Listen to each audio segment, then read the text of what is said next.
सत्संग की महिमा सर्वविदित है। संत तुलसीदास जी ने कहा है, संत मिलन सम सुख जग नाही। संतों के दर्शन मात्र से ही हमारे पाप कट जाते हैं। ऐसे ही एक संत हमारे गांव के बाहर अपनी तपस्थली बनाई। अनुमानतः सन 1936 के वसंत का समय रहा होगा। इससे पूर्व संत जी हमारे गांव के पड़ोस में ककहरिया गांव के दक्षिण में अपनी कुटिया रमा चुके थे। संयोगवश हमारे गांव सिंदुरवा के दक्षिण दिशा में उनको स्थान पसंद आया। लोग संतों की सेवा में आने लगे और परिचय प्राप्त हुआ कि संत बाबा गंगादास चेला रामदास जी हैं, जो वैष्णव शाखा से दीक्षित हैं। संत बहुत ही परिश्रमी थे। स्वयं फावड़ा चला चला कर उन्होंने लगभग 7 बीघे कच्चा जमीन में खाई बना डाली। समय समय पर भक्तजन भी सहयोग करते थे। बाबा जी कभी भी अपना परिचय किसी को नहीं देते थे। कहते हैं कि संत जब मस्ती में होता है तो उसके मुख से निकला प्रत्येक शब्द ईश्वरीय व गंभीर अर्थ वाला होता है। ऐसी ही मस्ती के समय कभी अपने 2 प्रिय सेवकों को जैसे घिसियावन और सूरसती से प्रकट कर दिया कि बाबा जी जन्म से ब्राह्मण हैं और उन्नाव कानपुर की सीमा पर स्थित किसी गांव के हैं। बाल ब्रह्मचारी हैं और बचपन में ही गृह त्याग दिया था। प्रसंगवश जन्म तिथि भी पता चली, जो मार्गशीर्ष अगहन शुक्ल पंचमी राम विवाह श्री सम्मत 1968 विक्रमीय तदनुसार 26 नवंबर 1911 ईस्वी है। गांव के ही एक जमींदार को जिसकी ज़मीन बाबा के आश्रम से मिली हुई थी, वह उस ज़मीन पर भी अपना कब्जा जमाए था। बाबा का कब्जा सहन नहीं हुआ। उसने गुपचुप तरीके से बाबा को भगाने के अनेक उपाय किए। यहाँ तक कि एक बार कहीं से लौटते हुए बाबा के ऊपर रास्ते में हमला करवाया। बाबा जी को चोटें भी आईं। बाबा जी ने क्रोध में उसे श्राप दे दिया, जो आज भी फलीभूत हो रही है। बड़े से घर में कोई दीपक जलाने वाला नहीं है। गांव के पुराने लोग जानते हैं कि ये उचित नहीं है। संत की वाणी में बड़ा प्रभाव होता है। बड़े बूढ़ों के संपर्क से बाबा जी के अनेक चमत्कार पूर्व प्रसंगों का पता चला।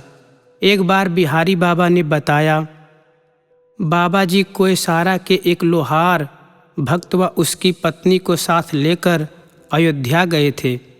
तब जगदीशपुर से अयोध्या के लिए एक निजी बस थी। क्षेत्र में महाजन बस कहा जाता था। वह सवेरे जाती थी, वह शाम तक वापस लौटती थी। मेले में भक्त के पास पैसे कम पड़ गए तो बाबा जी ने कहा, पत्नी की चुंगली नाक में पहने सोने का आभूषण बेच दे। तो भक्तों ने वैसा ही किया। स्थान पर वापसी के बाद जब भक्त बाबा से विदा होने लगे, तब बाबा जी ने पूछा, कुछ भूल तो नहीं रहे हो? और हंसते हुए हाथ की मुट्ठी खोली।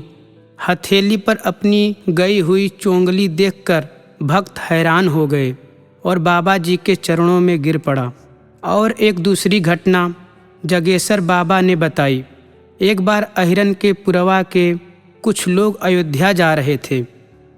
लोग बाबा जी के पास आए और साथ चलने की विनती की। बाबा जी ने बताया कि कुछ भक्त बाहर से मिलने आ रहे हैं, उन्हें साथ लेकर मैं कल आऊँगा। भक्तजन अयोध्या गए और हनुमानगढ़ी में दर्शन करने के पश्चात देखा कि मुख्य पुजारी की गद्दी के सामने बाबा जी ध्यान की अवस्था में बैठे हैं। भक्तों ने उन्हें प्रणाम किया, परंतु वह तो ध्यान मुद्रा में थे। इतनी शीघ्रता से पहले ही हनुमानगढ़ी पहुंच जाना संभव नहीं था। लौटकर जब भक्तों ने बाबा जी को सब बात बताई तो उन्होंने उत्तर दिया कि मैं तो गया ही नहीं। भक्तजन जा नहीं पाए तो मैं भी नहीं गया।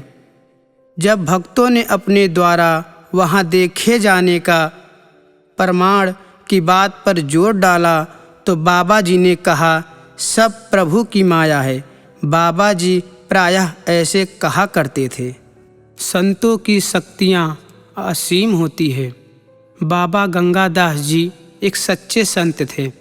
उन्होंने जन सहयोग से एक हनुमान मंदिर का निर्माण करवाया जो बहुत ही जागृत है। आज भी लोग दर्शन कर मनोकामनाएं पूर्ण करते हैं। गांव के ही दलगंजन दादा बताया करते हैं कि जब बाबा जी ने कुटिया में कुआं खुदवाना प्रारंभ किया तो लोगों ने बताया कि इस इलाके में कुआं असंभव है, पानी नहीं होता। कई लोग प्रयास करके थक चुके हैं। बाबा जी ने कहा, पानी की ज़रूरत हमें नहीं है, बजरंगबली के भक्तों को है। हनुमान जी जाने, कुएं में ऐसा मीठा जल प्राप्त हुआ मानो साक्षात गंगा जल हो। वह कुआं मंदिर परिसर में आज भी विराजमान है। बाबा जी माघ शुक्ल पंचमी श्री सम्मत 2020 सन 1963 को ब्रह्मलीन हो गए। मंदिर परिसर में श्री बजरंगबली के सामने उनकी समाधि बनी हुई है, जहां आज भी भक्त अपना मत्था टेकते हैं। बाबा गंगादास के पश्चात बाबा संतदास ने कुटिया का भार संभाला और अपनी मेहनत से खूब सजाया संवारा।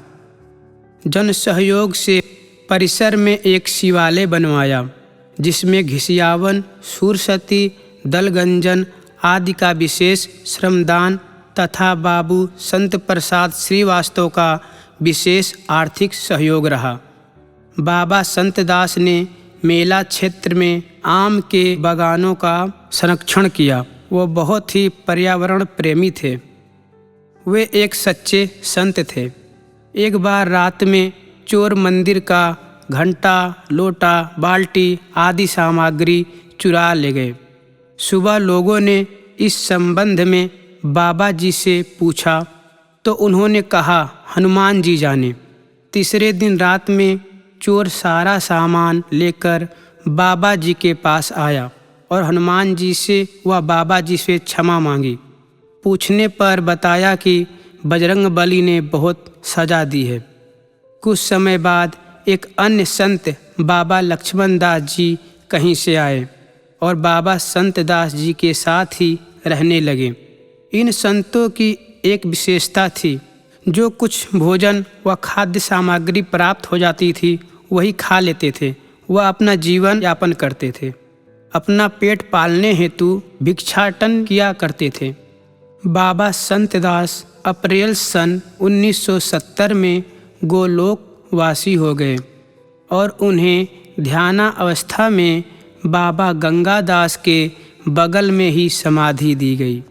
अब व्यवस्था का भार बाबा लक्ष्मण दास पर आया। वे एक संतोषी संत थे। पूर्ण लगन और सेवा भाव से कुटिया का सेवा करने लगे। उन्हीं दिनों गांव के पड़ोस के ही एक कृपाल सिंह को संत बनने की सूझी। वे बाबा कृपाल दास बनकर कुटिया पर आ गए। उनके लिए जन सहयोग से एक छप्पर डाल दिया गया। वे घोड़े से चला करते थे, अतः घोड़ा भी साथ लाए। संत हो जाने पर उनकी ठाकुर गुण नहीं गई। वे बात बात पर बाबा लक्ष्मण दास से लड़ाई करते थे। कभी कभी तो हाथ भी उठा दिया करते थे। बाबा जी शांत हो जाते थे। सच्चे संत जो ठहरे। एक बार रात्रि में बाबा लक्ष्मण दास जी को चोरों ने बहुत मारा। सिल लोढ़े से उनके हाथ पैरों को कूच दिया। फिर भी बाबा जी कुटिया नहीं छोड़े। कुछ समय पश्चात पता चला कि बाबा को मारने पीटने वाले लोग बाबा कृपाल दास के ही आदमी थे। संत के मुख से श्राप निकल पड़ा, जिसने ऐसा किया वह मर जाएगा। बस सप्ताह भर में श्राप फलीभूत हुआ और बाबा कृपाल तथा उनका घोड़ा दोनों साथ में ही चल बसे। बाबा लक्ष्मण दास जून 1972 में इस लोक को विदा कहकर पंच तत्व में विलीन हो गए। उनकी समाधि मंदिर परिसर में ना बनाकर मेला स्थल में बनाई गई। बाबा लक्ष्मण दास के पश्चात अनेक संत समय समय पर आते रहते थे, जिनके बाबा गिरधारी दास, बाबा बेनी दास, बाबा लोटन दास आदि नाम प्रमुख हैं। एक कालखंड ऐसा भी आया जब कुटिया खाली पड़ी थी। ग्रामवासियों के आग्रह पर बाबा जय रामदास अयोध्या वाले ने अपनी एक शिष्य रामदास जी को यहाँ छोड़ा। वे बहुत दिनों तक नहीं रह सके और शीघ्र ही अयोध्या प्रस्थान कर गए। एक बाबा गिरधारी लाल जी आए जो नागा पंथ से थे और जन्म स्थान हमारे पड़ोस ही चिलोली गांव में था। वे काफ़ी दिनों तक कुटिया की सेवा में रहे। कुटिया को उन्होंने नागा पंथ से जोड़ा और दर्ज करवाया। अस्वस्थ होने पर वे अपनी जन्मभूमि चले गए और वहीं इस नश्वर शरीर का त्याग किया। वर्तमान में कुटिया का प्रबंधन महंत गुरु बकसदास जी के हाथों में है, जो श्री उदासीन पंचायती अखाड़ा संघलवाल के नागा साधु हैं।